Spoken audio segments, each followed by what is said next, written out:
हमारे साथ बातचीत करने के लिए मुख्य आर्थिक सलाहकार chief economic adviser we Anant Nageswaran sir आपका स्वागत है सीएनबीसी आवाज में। सबसे पहला सवाल इकोनॉमिक सर्वे को लेकर आपने जो ग्रोथ का फोरकास्ट दिया, साथ में आपने बताया भी किस तरह से ग्लोबल चैलेंजेस हैं।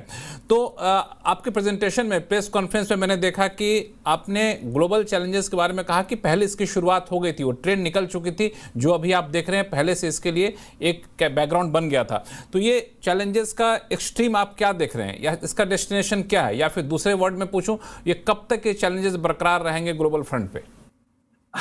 No, I don't have a crystal ball as to how long these global challenges will last and what kind of global challenges will emerge. In general, all we can say is that as we have been witnessing in the last 2 to 3 years, and that is why I showed in the press conference a slide made by some fund manager, which is very useful in understanding where these things originated. And of course, you can trace it even further back than what he did. But the important thing is, many of these things have been set in motion already, and they have to reach their logical conclusion as to, therefore, when will they do so, and what before these situations reach their logical conclusion, what other form and shape that they will acquire and how complex they will become. Those are all not that easy to forecast. These are all scenarios, and we need to engage in this analysis on a constant basis in the next few years. But to be very precise here, within this short time frame that we have, is not possible. जिस तरीके से ये global scenario change हो रहे हैं, अलग अलग challenges निकल कर आ रहे हैं, जो प्रोटेक्शनिज्म जिसका आपने अपने प्रेजेंटेशन में जिक्र भी किया था, टैरिफ वॉर है, किसी भी तरीके से सेटल्ड होने के बाद बैक टू नॉर्मल क्या पहले की तरह हो जाए कि ना अब हमेशा के लिए ग्लोबल वर्ल्ड ऑर्डर बदल जाएगा ट्रेड के फ्रंट पे?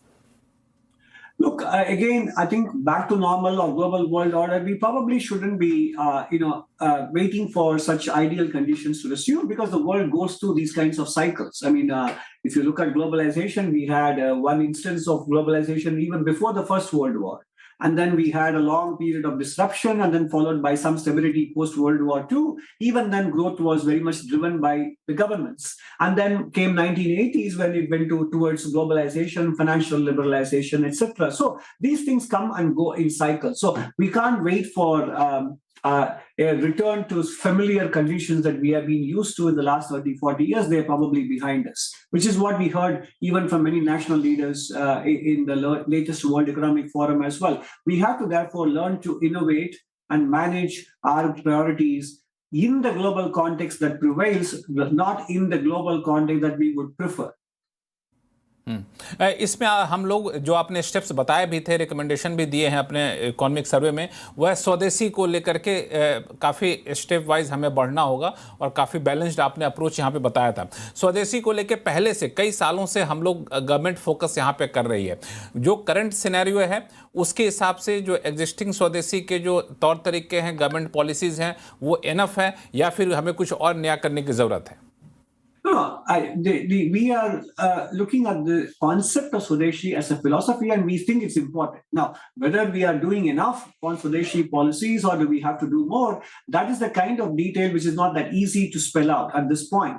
In general, the philosophical understanding behind Swadeshi has to be taken note of, given the state of the world that we are in, and there are certain things we can't depend on the market to provide for us. We have to produce them indigenously, because the world order is different than what we were used to. So, but what else can we do? And that's exactly what we spell out in chapter 16, both in part 1 and part 2. How do we do the Swadeshi in a manner in which it enhances our strategic resilience and then help us go towards, march towards strategic indispensability?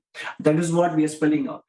And that is the best I can answer with respect to how we should be going about indigenizing or adopting the Swadeshi framework for our context. हम लोग अभी पिछले कुछ महीनों में कई सारे free trade agreement कर रहे हैं। करीब 8 कंट्री के साथ फ्री ट्रेड एग्रीमेंट किया है। वो 8 कंट्री जो है डेवलप्ड कंट्रीज़ हैं।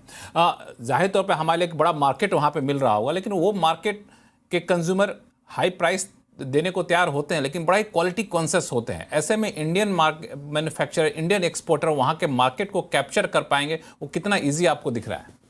No, I think it's not easy, but that's what we have to strive towards. You are right. we have access to advanced country consumers, and they depend not just and they are willing to pay a price for good quality. And therefore, that is why I said in my presentation as well, the Honorable Prime Minister's observation in the Independence Day of Indian manufacturers being able to focus on Dam Kam and Dam Zyada is exactly the combination that will serve both domestic markets and foreign markets. And therefore, it calls upon the private sector to invest in R&D, innovation, and being determined to achieve export parity prices within a short time frame. And that is the kind of orientation we need to have rather, if we have to take advantage of these various free trade agreements that we have signed in the last few years.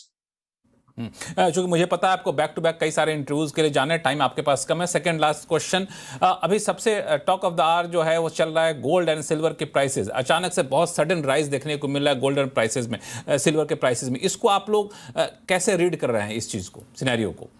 I think I'm not exactly a commodity analyst. Therefore, it is difficult for me to give a certain rationale because nobody anticipated such a big increase within a short period. And certainly in the case of silver, you could talk about sudden fears of scarcity because of sudden developments in the Chinese market, etc. With respect to gold, of course, I think the answer lies in a renewed sense of uncertainty, both politically and economically, and how fiat currencies may be also facing certain difficulties in the developed world, whether it is dollar or Japanese yen, etc. I think all these factors have come together to drive a sense of fear that investors seek refuge in real assets like gold and silver, which have been currency substitutes in the past. So, but it's difficult for me to pinpoint a specific cause for the sudden increase and such a rapid increase in prices in the last few weeks or so. Last question, rupee depreciation को लेकर दो approach जो लोग बोल रहे हैं। एक है कि आर्टिफिशियली करेंसी को कंट्रोल करना ठीक नहीं होता है, उसको नेचुरल अपना स्टेज ले लेने दिया जाए। दूसरा अप्रोच यह है कि अभी जिस तरीके से एक्सपोर्टर्स को परेशानी हो रही थी ड्यू टू यूएस टैरिफ और बाकी ग्लोबल अनसर्टेनिटी की वजह से, तो रुपी डिप्रिसिएशन से एक्सपोर्टर्स को फायदा हो रहा है, इसीलिए हमें वहाँ पे कोई टच करने की, इंटरवेन करने की ज़रूरत नहीं है। आप किस अप्रोच को सपोर्ट करते हैं? No, I think in general it is good to leave it to the market forces because today rupee depreciation, as I mentioned in the press conference and as we have returned in the survey, reflects the fact that capital flows have been a bit weaker. And as a capital importing country, when capital flows are weaker, it shows up in the currency. So, and I think resisting it is not necessary at this stage unless it becomes very counterproductive, and we are not there yet. So that's my response to your question. Thank you so much, sir, CNBC आवाज के लिए time निकालने के लिए। Thank you.